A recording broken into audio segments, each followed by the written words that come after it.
My name's Abigail and I'm currently in the second trimester of my second pregnancy.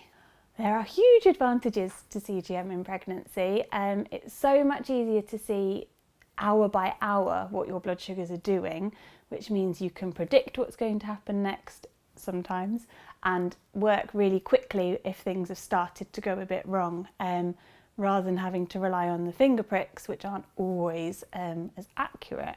The only disadvantage is you become a little bit obsessed with the numbers and are constantly trying to beat the numbers, but having a busy life means you don't have too much time to do that. It was really helpful because I could really work on getting my HbA1c down because I could see the patterns. First time round I had a high HbA1c before I got pregnant and I couldn't work out how to get it down. This time I did manage to get it down before getting pregnant. I was quite ill in the early stages of pregnancy, which I hadn't been the first time round, so I wasn't expecting. Completely lost my appetite, found it very hard to keep things down. CGM meant that I could still keep an eye on the patterns, so when I was able to eat I could stop things getting too high or too low. So it was helpful having that just to see the trends. The CGM is great because it has the trend arrows. If it's a straight arrow, you're staying steady and you don't need to worry. If it's slightly dipped downwards, you're heading down, but you've got a couple of hours. And if it's a straight down arrow, you need to sort something out fast, which is so helpful because when you do a finger prick and you just get a number, you've got no idea what that means. But the arrows mean you can really accurately see what's happening within the next half an hour and act accordingly. I was worried about my HbA1c. It still wasn't the perfect number that everybody should aim for pre-pregnancy. It was low for me, but it wasn't quite where they wanted it.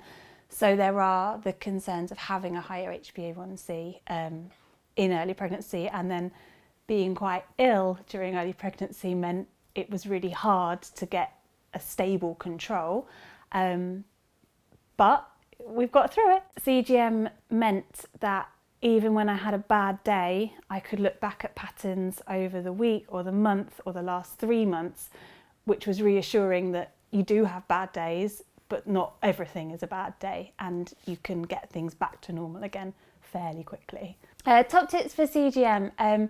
Don't get too obsessed with the numbers. Sometimes things happen that you can't control or you can't explain, and you will have bad days or bad hours.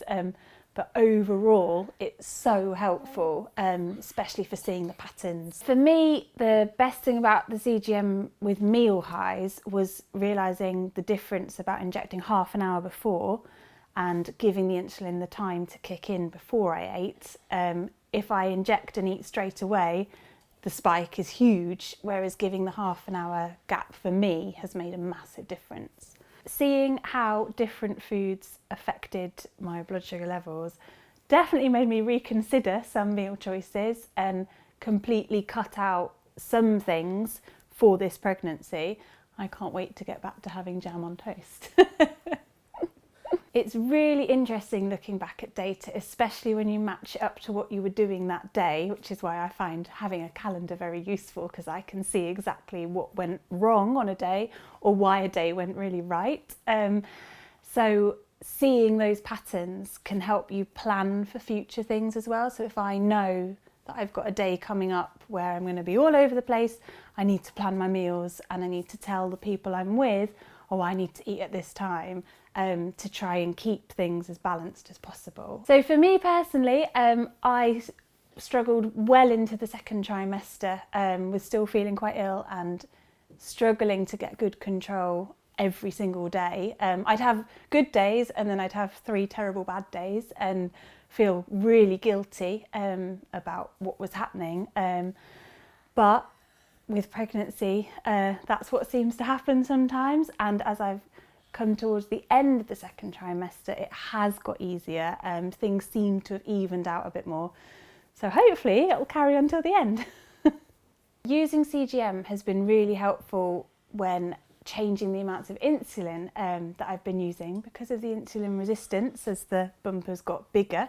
The CGM has really helped see when I increase even just by a couple of the millimoles on insulin, it can make a really big difference one way or the other, and keeping it as tight as possible. The CGM has just really helped with that. Use your healthcare team, they are there to help you. The midwives are great for the baby stuff, and the consultants and the dietitian are brilliant with adjusting to this whole new routine of food and when to inject and everything else. So any questions, they are there to help. You're not on your own. Advice for healthcare professionals for women using CGM would be, we don't all fit the box perfectly, so please try and understand that life does happen sometimes, and as hard as we try, sometimes we do have bad days and bad weeks, but generally we are trying the best we can, and if you can try and support us with that, hopefully the bad days will be less and less.